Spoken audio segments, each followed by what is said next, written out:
Right, hey guys, how are we doing? Back with another video from 6, and today we're checking out Yuji is top 10. No arguing. He's doing pretty freaking well in the manga right now up against Sukuna.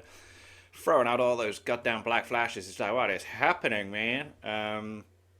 Yeah, he's definitely up there. So, let's see whether he goes through the actual top 10, where he is in the top 10, and yeah. Yuji Itadori's stocks have finally paid off, and he might have had an awakening second only to Gojo's. After landing his 10th Black Flash in the 10, is it 10 now? Jesus! series, Yuji finally awakened Sukuna's Shrine Curse technique, giving us a payoff to a statement made by Gojo over 200 chapters ago. Soul Punches, Reverse Curse Technique, 2 innate techniques, Simple Domain, the ability to seemingly land Black Flash Blood at will, manipulation. and potential on the level of the King of Curses himself. Yuji is well on his way not only to becoming a contender for top 5 sorcerers, but possibly the strongest. I mean, it would make sense. He's the main character, isn't he? So if you think about it, because I thought it was weird how he was just kind of pushed to the side and back, and now he's all of a sudden just like, bah, bah, bah, let's fucking go. Just like he asked Gojo to teach him way back in chapter 12. Today I want to explain why Yuji and his new kit easily place him in the top 10 sorcerers of all time. Before we begin, be sure to leave a like on the video and subscribe to the channel, as I greatly appreciate it. 1 month ago in Jujutsu Kaisen, Right, okay. I was gonna say, his voice was very low at the beginning, but the sound effects were like, whoop, whoop. It's like, yeah. So it's, I think he's. Yuji fought Sukuna That's better, alongside okay, Maki, nice. and he had none of the things I mentioned in the intro. He had no curse technique, no simple domain, worse cursed energy reinforcement, and his potential, even though said by Gojo himself to be on par with Yuta and Hikari's, it was hard to see how that would come to fruition. In chapter 250, Sukuna is wondering just how everyone from Jujutsu High managed to get so much done in just the last little month. amount of time, And yeah. while Yuji tries to call it hard work and perseverance, Yuta interjects and said that they simply cheated. Yeah. We don't get an explanation for this until 8 chapters later, but it connects tons of pieces of the story together that were merely just clues even as much as a week ago. In chapter 222, we see Yuji and Kusakabe training, and from the looks of it, Yuji is calling Kusakabe Itadori, leading people to think they had switched souls. And while this was originally believed to be Yuji's curse technique, this was actually revealed to be Ui Ui's curse technique. Ui Ui can transfer souls between 2 different bodies without anyone noticing that it happened, Which is mad. aside from the 2 affected. This Yeah, obviously you got to notice, haven't you? bypasses the original idea that the body will always be dependent on the shape of the soul, because as Ui Ui describes it, if the body is the box, the soul is its contents, and he can swap the contents of the box without ever opening it. Kusakabe says that up to now, Yuji's growth has been insane, and not because of Yuji's innate talent. Even though we know he is talented, it's because of Sukuna. If you do certain movements over and over again, whether it be in sports or whatever, it'll You get become better at muscle it. memory. Sukuna operated his curse technique inside Yuji's body, which means his body remembers using extreme special grade jutsu. So with Ui Ui soul swapping, Yuji was able to swap with Kusakabe to learn his cursed energy manipulation in simple domain, which is pretty good, but I'll explain more on that in a I mean, it's awesome that he's able to do that. He picks things up so quick. It's like, yo. second. Ui Ui explains one person can only switch twice within a month, so Yuji's had 2 training partners he switched with, and we don't know who the other one is, but I'll make my theories on that later. Yuji being able to use Kusakabe's symbol domain is pretty impressive, considering Kusakabe activates his symbol domain not only without a binding vow, but his symbol domain has an extremely wide range. Yeah, it's If decent. this was done to the utmost, then Yuji should have the aspects of Kusakabe's symbol domain, like his output increasing when it activates, and other techniques weakening within its range. Not only that, but he should have also incorporated Kusakabe's automatic defense system, where he can ward off anything that invades his domain, similar to Falling Blossom in Motion. That being a technique only taught within the big 3 families of Jujutsu Society. I have no doubt Kusakabe stole this from the big 3 families and incorporated it into his symbol domain, as he shows a pretty deep understanding of it in the Gojo vs Sukuna fight. Assuming Yuji's rate of growth and how he learns Sukuna's technique, I think it's pretty safe to conclude he has all the things from Kusakabe's advanced simple domain as well, And as I said in my video about the unregistered special grade sorcerers, this was the one thing Yuji was lacking before I could comfortably say he was special grade. Yuji also managed to pick up reverse curse technique over the time skip, which coupled with his acquiring of blood manipulation gives him an advanced reverse curse technique that doesn't have the main drawback it does for everyone else, excluding Gojo of course. Normally, reverse curse technique requires an extreme amount of cursed energy since you have to make positive energy for it. Positive energy is made by multiplying cursed energy against itself. So if it takes 100 cursed energy points to reinforce a limb, it takes 200 cursed energy points to heal that limb. It's likely more to heal the entire limb, but this analogy will work for now.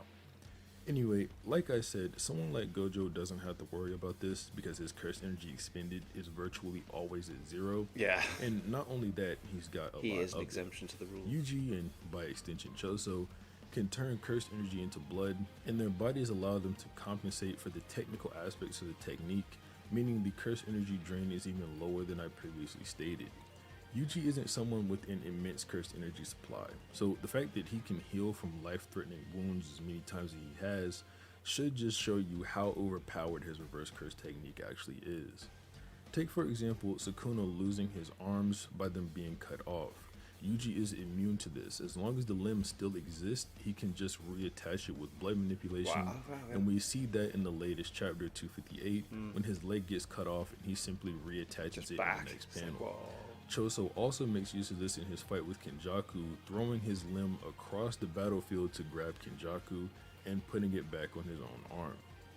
Yuji up to now has taken multiple shots that should have otherwise ended him, but due to possessing his overpowered reverse curse technique, not only has he been able to heal these wounds, but he is not slowing down as a result of expending so much cursed energy.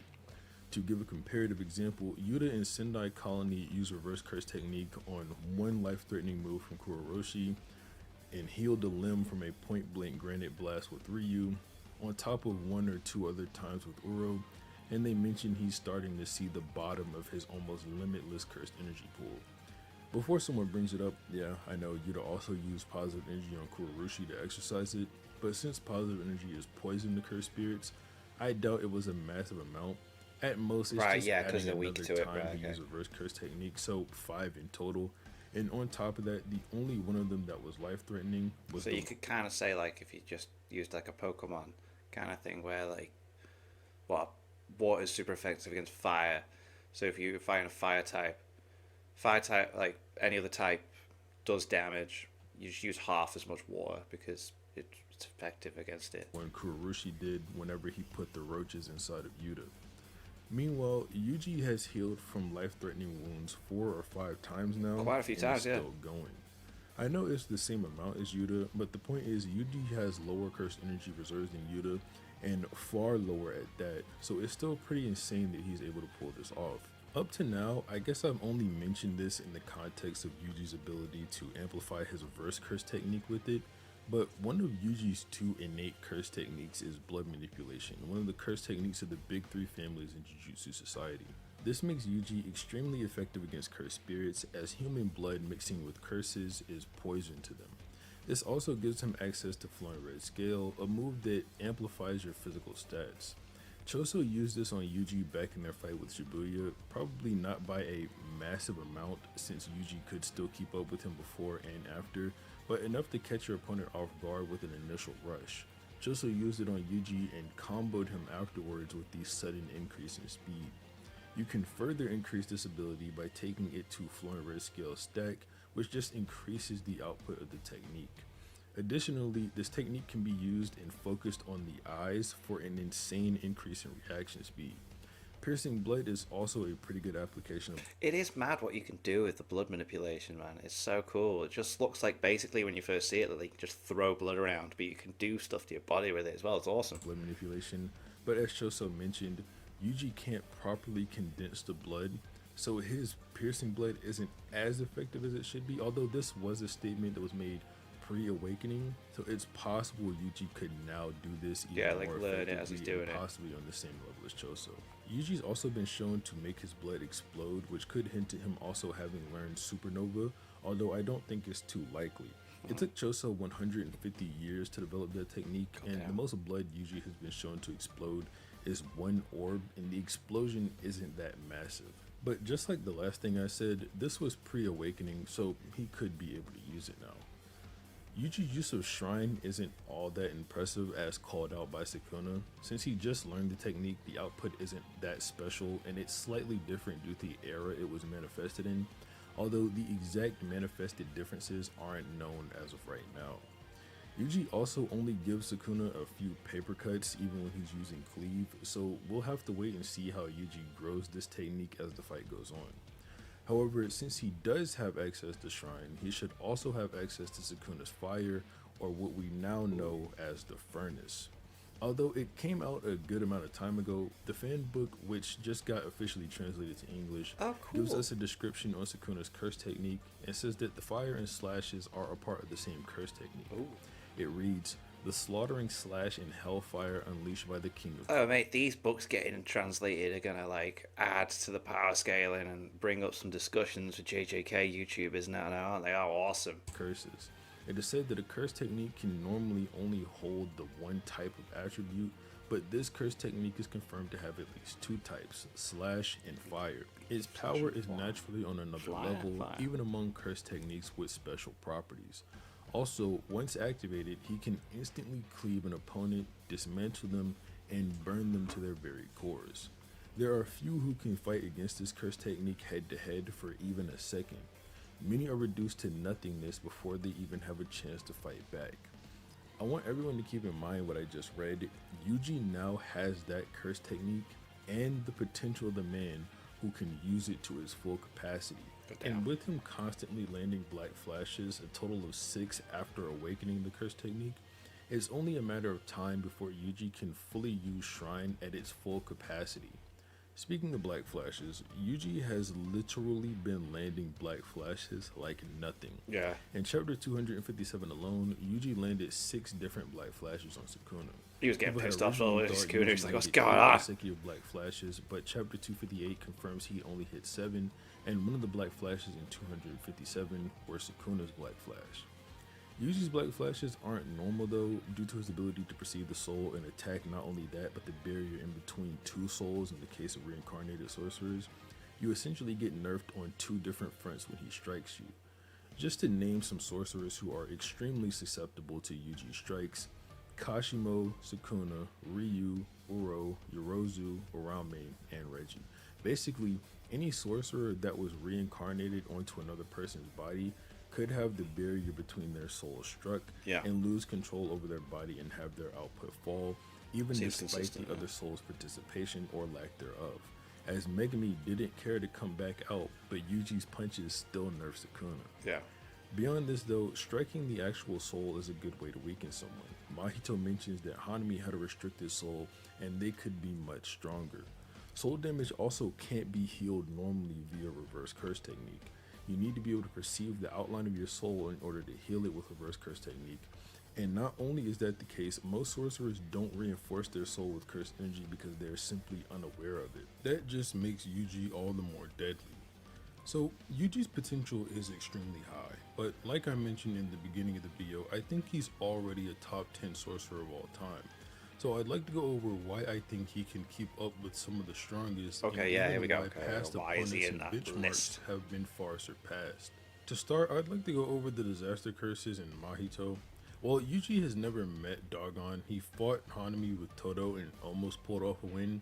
Gojo said that he wanted Yuji to one day surpass Jogo, and Yuji and Mahito's rivalry doesn't really need to be explained at all. I think Yuji beating Jogo or Mahito on his own are pretty good ways to benchmark the growth he's had. After losing Sukuna, Yuji became vulnerable to Mahito's curse technique. That would normally be a bigger deal, but even aside from Yuji's invulnerability to auto transfiguration, him and Mahito are on the same level physically, if not with Yuji being a bit stronger than Mahito is. With Yuji getting this much stronger after the time skip, it's asking a lot to have Mahito still put up a fight against Yuji. Even with idle transfiguration, it's not like Yuji can't protect his soul. He's aware of it, so he's not getting one-tapped by Mahito or anything like that. And where domain expansion would normally come in clutch for Mahito, it doesn't here since Yuji has acquired simple domain and a pretty high level one at that, considering his simple domain withstood Malevolent Shrine for almost 99 seconds. Although it wasn't a complete Malevolent Shrine, it was still one raised without a barrier, making it the same type of divine technique it always has been. This leaves Mahito with virtually no win conditions against Yuji, who can just pummel him to death or use his slashes to strike his soul from a distance. Jogo is in a similar boat with his domain. It's not going to be able to work on Yuji. It's not a very plausible option because of how potent his simple domain is. Blood manipulation is also a good thing to use on Jogo. Since Jogo is a cursed spirit, Yuji's blood will be poison to him, and this only gets worse if Yuji ever learns to output positive energy. So far, he hasn't learned how to do that, but if he can ever actually do that, then he'll be able to end Jogo with no real issue. Hanami was getting worked by Yuji all the way back in Goodwill. The only potential problem Yuji could run into would be Hanami's curse buds, which he could ward off with Kusakabe's simple domain, simply dodge, or lower his curse energy so they just bounce off him. Hanami's domain won't be too much of a problem because of Yuji's simple domain, and we don't even know what Hanami's domain is or how powerful it would be to say it would be such a major factor in the fight. Now, to talk about actual sorcerers, I will apologize ahead of time for this, but these aren't going to be very in-depth, just reasons I think Yuji beats these people and is in the top 10. Hikari has no way to protect his soul, and since he never learned reverse curse technique, he can't apply it to his soul and heal from the damage Yuji would do to it. Yuji is also able to keep pace with Sukuna inside his domain, and Yuta is either stronger than or equal to Hikari, so Yuji should have no trouble keeping up with Hikari in the fight. Yuji could beat down Hikari, as it's not like Hikari has any curse techniques to stop him. He's just a punch kick merchant that can become immortal. I'm hesitant to say that Yuji could beat Uro because I think her curse technique is a bad matchup for him, but I almost have no doubt in my mind Yuji could beat Ryu. While Ryu does have insanely high output, Yuji specializes in nerfing the output of reincarnated sorcerers, and he should have no problem keeping up with Ryu for the same reason I listed he shouldn't have one keeping up with Hikari. He can keep up with Yuta inside his domain, and Ryu could also keep up with Yuta. Also, given how Maki was able to keep up with this super weakened Sukuna, and then Yuji was able to do the same thing after his awakening, them being in the same realm of power isn't too far-fetched to say. I'm also of the opinion Yuji wouldn't have too much of a hard time beating Yuki, but standing with Yuki and going blow for blow with mass punches probably isn't a good idea for Yuji. Using a combination of blood manipulation and slashes is probably the best way to fight her, but as we all know, Yuki's durability isn't all that impressive. She was pierced by a mini Uzumaki, and her durability doesn't increase when she's using her curse technique. This next one is the last and definitely the most controversial, but I think Yuji would beat Kashimo. Now, the dishonest side of me wants to say Kashimo would only use his technique on Sukuna, so Yuji could just beat up base Kashimo. And while I have no doubt in my mind he could, no one cares about someone beating base Kashimo. They only care about if they could beat Phantom Beast Armor Kashimo. Kashimo is strong, sure, I agree, but his curse technique really isn't as impressive to me as it seems to be to everyone else. Interesting. He landed hits on the weakest Sukuna so far, who had one eye and one arm. Right. But that's it. Yeah. The idea Sukuna okay. was forced to go into his true form against Kashimo is literally nothing but an idea. The narrator doesn't imply it. Kashimo doesn't imply it. It's not right. Sukuna doesn't think it in his head. There's no actual backing for the idea other than Sukuna went into his true form after Kashimo's lightning strike. He couldn't heal with RCT at this point and only had one arm. His only choice to be able to see properly and use his hands again is to give himself was to do this move. Before transforming, Sukuna didn't even try to send a simple slash at Kashimo. Something we know he can do without using his hands. He just can't just look at someone and do it. His final form. Anyway, with that being said, lowering Kashimo's output via soul punches and ripping his soul off the vessel's body will be how Yuji stops Kashimo. There you go. I like that. Yuji's up there. Yuji is up there, and I'm very intrigued to see what happens in chapter 259. I'm so glad I got into JJK. Season 2 was the thing that got me into reading the manga, man. It's been ages since I've found a weekly manga to keep staying up to date with, and Jujutsu Kaisen is that thing for me now, which is cool. Uh, yeah, thank you to my patrons. If you want to have your name at the end of every video and want to be able to watch patron-only reactions, such as the original Dragon Ball series, links in the description to the Patreon page. $1 a month is all I ask to help support the channel. It's greatly appreciated. Thanks for that. Thank you all for watching. What do you guys think of that? What do you guys think of this? Click like, subscribe if you haven't already. Leave comments down below. Let me know what I should watch and discuss in future videos. I'll see you guys next time.